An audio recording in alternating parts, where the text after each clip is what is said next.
नमस्कार एवरीवन। आज हम बात करेंगे रिसेशन के बारे में।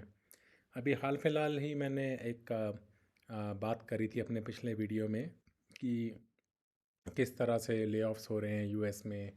रिसेशन की बातें करी जा रही हैं। हम सबको अपना पैसा सेव करके रखना है।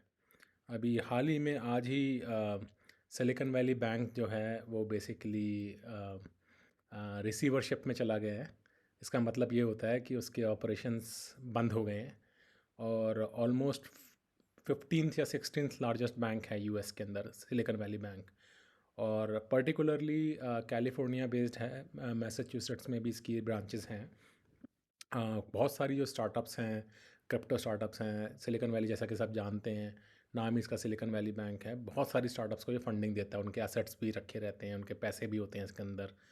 तो इस तरह से ना एक तरीके से जैसे ये वो वाला मूवमेंट है जैसे लेमन ब्रदर्स का मूवमेंट हुआ था 2008 में। जो लोग बड़े हैं या जानते हैं 2008 में जो हाउसिंग बबल बर्स्ट हुआ था, तो उसमें बैंकिंग क्राइसिस आई थी और फेडरल गवर्नमेंट को आना पड़ा था सेव करने के लिए, बेल आउट करने के लिए बैंक्स को। तो इस समय सिचुएशन काफ़ी क्रिटिकल है। बैंक ऑलरेडी बेसिकली चला गया नीचे, रिसीवरशिप में पहुंच चुका है। यूएस में क्या होता है ना, एफडीआईसी इंश्योर्ड होते हैं, तो 250 के तक जो पैसा होता है कवर्ड होता है। तो अगर आपके पैसे 250 के डॉलर तक हैं तो वो रहेंगे। जो उससे ऊपर के हैं वो बेसिकली जा सकते हैं। अब ये बात है कि कोई और बैंक आगे से अक्वायर कर ले या जो फेडरल गवर्नमेंट है उसको आपको नेशनलाइज कर दे या अक्वायर कर ले, बेल आउट कर दे तो बच जाएगा। अच्छा, जो सुनने में आ रहा है और जो कहा जा रहा है इस बैंक के बारे में, तो ये लिक्विडिटी क्राइसिस बता रहे हैं। लिक्विडिटी क्राइसिस का मतलब क्या है कि ऐसा नहीं है कि बैंक के एसेट्स जो हैं उनके डिपॉजिट से कम है। एक्चुअली एसेट्स बैंक के 250 बिलियन डॉलर से ऊपर हैं और जो डिपॉजिट्स हैं करीब 175 बिलियन के करीब हैं। तो कायदे से देखा जाए तो भाई अपने ये जो एसेट्स हैं बेच दें तो सबके डिपॉजिट सर्विस भी कर देंगे। प्रॉब्लम क्या हो रही है ना कि इन्होंने जो है ज़्यादातर ट्रेजरी बॉन्ड्स और तरीके के बॉन्ड्स में पैसा लगा दिया, जो कि कई कई सालों के होते हैं, 5 साल 10 साल एक्सेट्रा। और अभी Silicon Valley Bank actually $2 billion raise भी करना चाह रहा था अपने शेयर्स बेच के। तो वो तो उसका हो नहीं पाया, इशू निकला नहीं। मीनवाइल एक तरीके से खबर फैल गई, सारे पीटर थिल का नाम यूज़ हो रहा है कि उसने अपनी सारी स्टार्टअप्स को जो जो इससे भी वो रिलेटेड था उनसे बोला कि भाई अपने अपने पैसे निकाल लो। अब होता क्या है ना, बैंक्स के पास इतने रिजर्व नहीं होते कि अगर हर कोई बंदा एक ही दिन पैसे निकालने आ जाए तो बैंक उनके बेसिकली रिक्वेस्ट को सर्विस नहीं कर सकता। और इसके साथ कहीं ना कहीं वही हो गया। तो जस्ट एक हफ़्ते पहले इसका $350 का शेयर था और आज करते करते करते जब मैं देख रहा था तो $30-35 पे ऑलरेडी आ चुका था शेयर। तो पिछले 5 दिन में मतलब ऑलमोस्ट 90% जो है वाइप आउट हो गया बेसिकली, जो वैल्यूएशन थी बैंक की।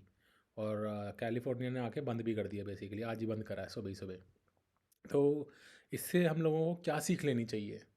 सीख सर यही है कि लाइफ में क्या हो जाए कब हो जाए कुछ पता नहीं होता। मार्केट कंडीशंस बहुत हिली हुई हैं इस वक्त। पूरी स्टॉक मार्केट में ब्लड बाथ चल रहा है इस वक्त यूएस के अंदर। रही कहीं कसर, ये बैंक की न्यूज़ आ गई, बैंक बंद हो गया बेसिकली सिलिकॉन वैली बैंक। शुक्र है अभी बैंक ऑफ अमेरिका या वॉल्स फार्गो का नाम नहीं आया, लेकिन कोई बड़ी बात नहीं है उनका भी नाम आ जाए, क्योंकि अभी हमें ये नहीं पता इस बैंक का एक्सपोजर किस किस को है। कौन सी इंश्योरेंस कंपनीज जाएंगी नीचे, कौन से अदर बैंक्स जाएंगे जिनका एक्सपोजर है। और क्या पता बाकी सारे बैंकों ने भी स्टार्टअप्स वगैरह को फंडिंग दे रखी हो, उनका भी एक्सपोजर हो रहा हो और इसमें भी ये हो रहा हो। क्योंकि जब लेमन ब्रदर्स भी नीचे गया था तो किसी को पता नहीं था कि वो नीचे जाने वाला, और उसके अंदर बहुत सारे टॉक्सिक मॉर्गेज बेस्ड सिक्योरिटीज़ जो कि वो सेल कर रहे थे वो सारी थी। तो मेरा कहना यही रहेगा आप सब लोगों से कि आप केयरफुल रहिए अपने पैसे के साथ। बहुत चीज़ें मार्केट में चेंज हो रही हैं और डेली चेंज हो रही हैं, जैसे बोलते हैं ना ब्लैक स्वैन इवेंट। तो ये बेसिकली ब्लैक स्वैन इवेंट आ रहा है एक्चुअली। पहले ले ऑफ स्टार्ट हुए थे और अगर आप देखेंगे ना लाइन लग गई है अब ले ऑफ की।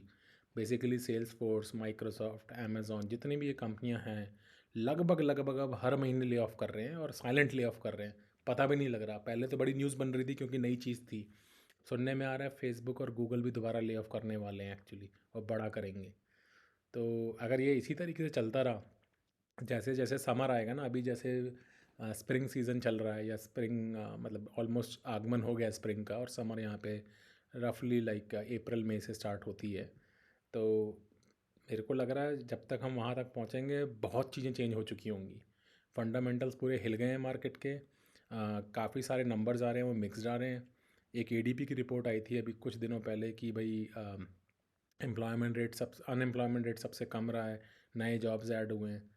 आज ही एक और रिपोर्ट आई है जिसमें अनएम्प्लॉयमेंट रेट बढ़ गया एकदम से, मतलब 60,000 के करीब अनएम्प्लॉयमेंट फाइलिंग्स जो थी फर्स्ट वीक ऑफ मार्च में उससे ज़्यादा बढ़ गई हैं। तो ना कुछ समझ नहीं आ रहा है एग्जैक्टली चल क्या रहा है। तो मेरा मानना यही रहेगा, आपसे अगेन मैं बोलता हूँ आपकी भलाई के लिए, अपनी भी भलाई के लिए मैं कर रहा हूँ, हम लोग भी बड़ा कॉशियस रह रहे हैं इधर, कि जो फालतू के खर्चे हैं उनके ऊपर कंट्रोल करें। Frugality is the best policy at this point of time. तो कोशिश करिए आप अपना पैसे को कंजर्व करें। ये ध्यान रखिए किसी भी बैंक में 250 के से ज़्यादा पैसा मत रखिए। अगर आपके पास ज़्यादा पैसा है उससे तो डिवाइड कर दीजिए अलग अलग बैंकों में। मुझे नहीं लगता कि सिलिकॉन वैली बैंक चला गया तो सबका सारा पैसा लूज़ हो जाएगा, क्योंकि ये एफडीआईसी इंश्योर्ड बैंक है।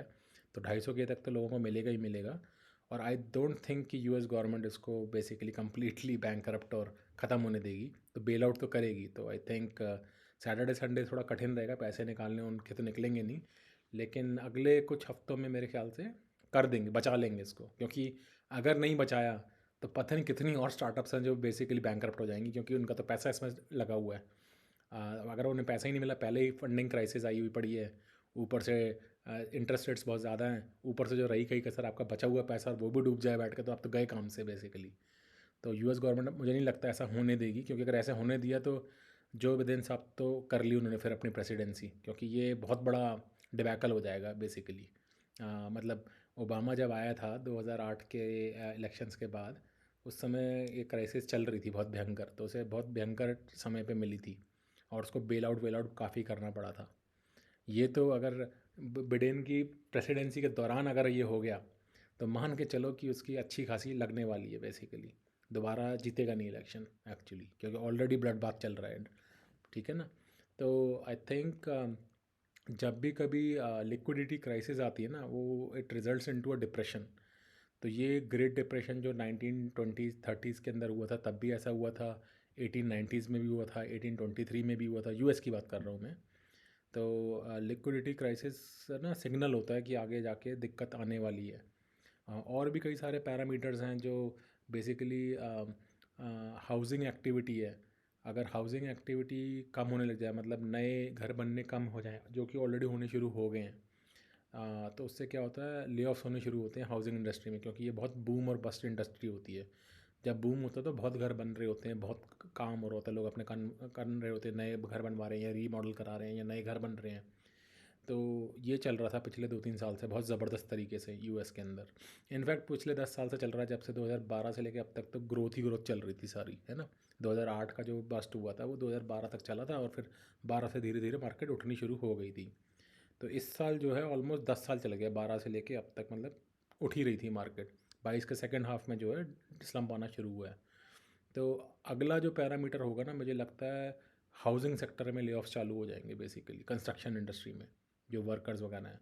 और वो जैसे ही चालू होते हैं ना, that will be a indication कि भाई हाउसिंग का भी बाजा बजने वाला है बेसिकली।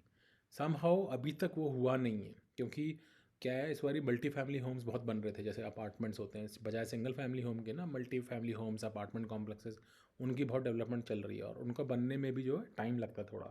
तो जैसे ही वो बनकर तैयार हो जाएंगे और उसमें रहने वाला कोई नहीं होगा, तो ये भी अपने आप में एक इशू बनेगा। अभी कल परसों ओपन डोर की बात आ रही थी कि ओपन डोर भी ऑलमोस्ट बैंक्रप्सी की कगार पे है, और ओपन डोर के पास भी कम से कम नहीं तो 30 या 40 हज़ार घर हैं, सिंगल फैमिली होम्स वो ओन करता है। तो अगर वो बैंक करप्ट होगा तो ये सारे घर एकदम से मार्केट में फ्लड आ जाएंगे।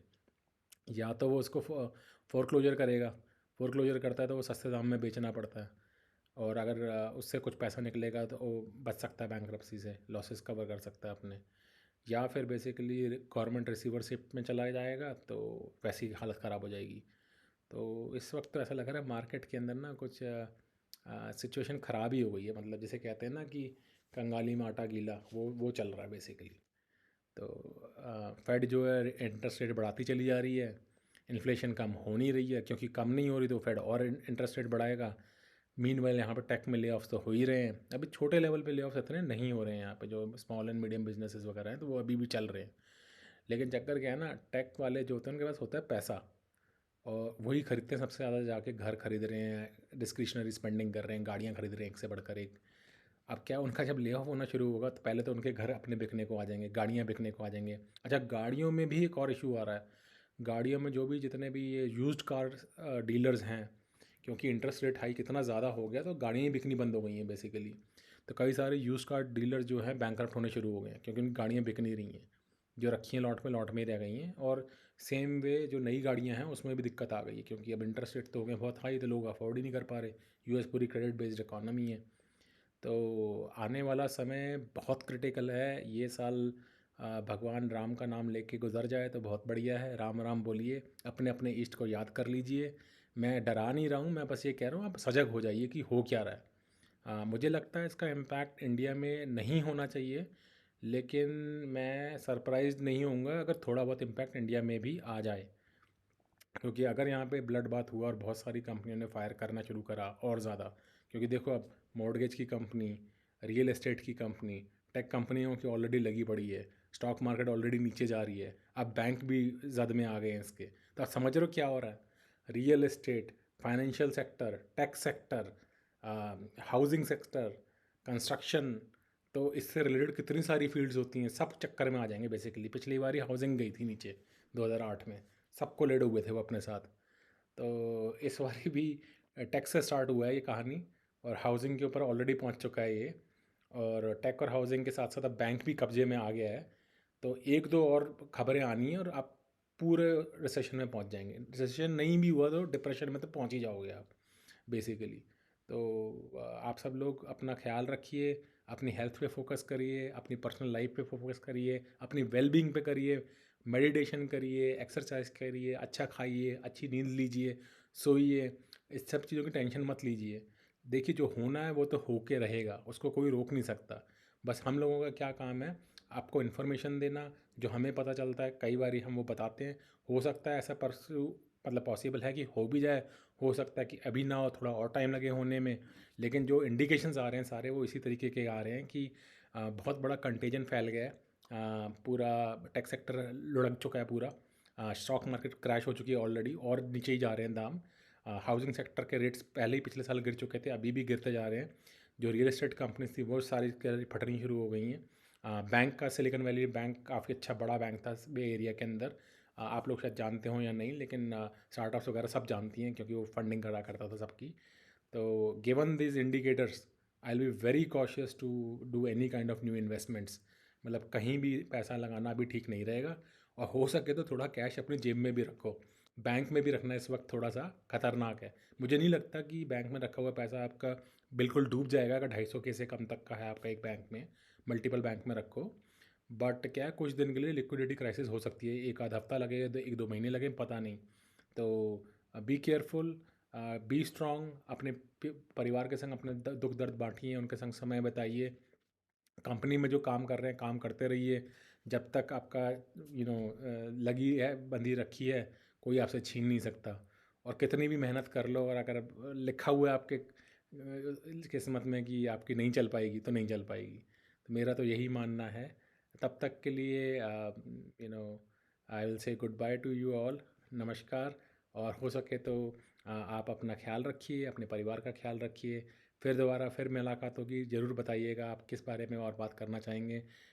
जब भी मुझे समय मिलेगा मैं ज़रूर एक वीडियो अपलोड करूँगा। Thank you very much. Have a nice day. Bye.